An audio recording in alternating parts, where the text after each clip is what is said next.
Hello! అందరూ నమస్కారం. Movie react 'రమణి కళ్యాణం'. ఇది ఒక లవ్ డ్రామా మూవీ.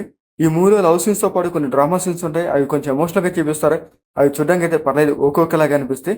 ఇంకా ఈ మూవీలో హీరో అండ్ హీరోయిన్ క్యారెక్టర్స్ కొంచెం ఎమోషనల్‌గా చూపిస్తారు. అండ్ వాళ్ళ లవ్ స్టోరీ కూడా కొంచెం అలాగే ఉంటది. నాగార్జున గారి 'గీతాంజలి' మూవీ లాగా ట్రై చేశారు. కానీ ఏంటంటే సీన్స్ అంత ఫ్రెష్‌గా ఏమి అనిపించలేదు.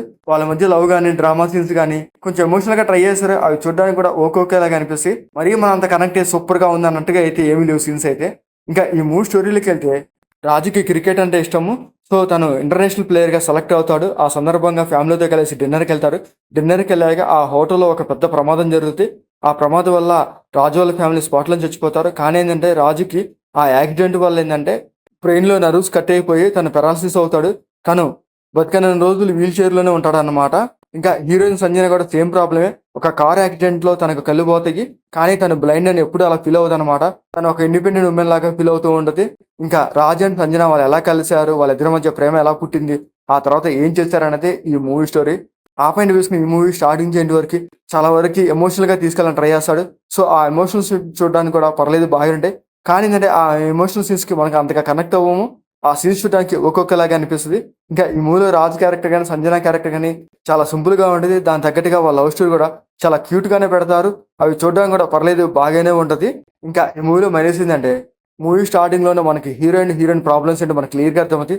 దాని తగ్గట్టుగానే లవ్ స్టోరీ పెడితే సరే పోనీలే బాగానే ఉంది లవ్ స్టోరీ అని చూసుకుంటా వస్తాం. ఇంకా డైరెక్టర్ ఏం చేస్తారంటే ఈ ప్రాబ్లమ్స్ సరిపోక ఇంకా ప్రాబ్లమ్స్ ఇంకా ఎమోషన్ బాగా ట్రై చేయాలని చాలా డెప్త్ గా వెళ్తూ ఉన్నామట. కానీ ఏంటంటే ఆడియన్స్ కి ఎంటర్టైన్మెంట్ వచ్చినప్పుడు దాని తగ్గ ఎంటర్టైన్మెంట్ ఇవ్వకుండా కథలో ప్రాబ్లమ్స్ వల్ల చాలా ఎమోషనల్ గా చూపిస్తుంటాడు. ఆ ఎమోషనల్ అంత అవసరం అనిపించేలాగా ఉంటాయి అనమాట. ఆల్రెడీ హీరోయిన్స్ కి ఒక సాంగ్ పెట్టడానికి లేదు.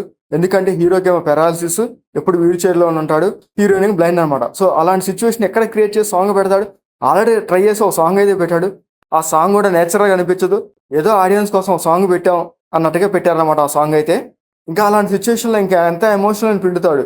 సో క్లైమాక్స్ దాకా ఆ ఎమోషనల్ అలాగే క్యారీ చేస్తాడనమాట. కొన్ని సీన్ అయితే మరి ఇంత అవసరం ఎమోషనల్ ఆల్రెడీ పెట్టావు కదరా ఇంకెంత పెడతావు అనిపించేలాగా ఉంటాయి సీన్స్ అయితే. ఇంకా క్లైమాక్స్ కూడా అలాగే తీసుకెళ్తారనమాట.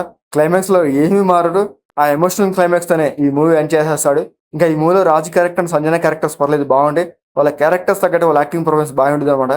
ఇంకా ఈ మూవీలో ఒక సాంగ్ అయితే ఉంటుంది. అది చూడడానికి ఒక్కొక్కలాగా అనిపిస్తుంది. ఇంకా ఈ మూవీ టెక్నిక్ అసలు పర్లేదు, సీన్స్ కొంచెం క్వాలిటీగానే కనిపిస్తాయి. ఇంకా ఈ మూవీ ఓవర్లోకి అయితే పర్లేదు, ఏదో ఒకసారి చూడొచ్చు. మీకు నచ్చితే థియేటర్కి వెళ్ళి చూడండి, లేకపోతే ఓటీటీలో చూడండి. మీకు మా ఆడియన్స్ లైక్ చేయండి, షేర్ చేయండి, సబ్స్క్రైబ్ చేసుకోండి. Thank you for watching.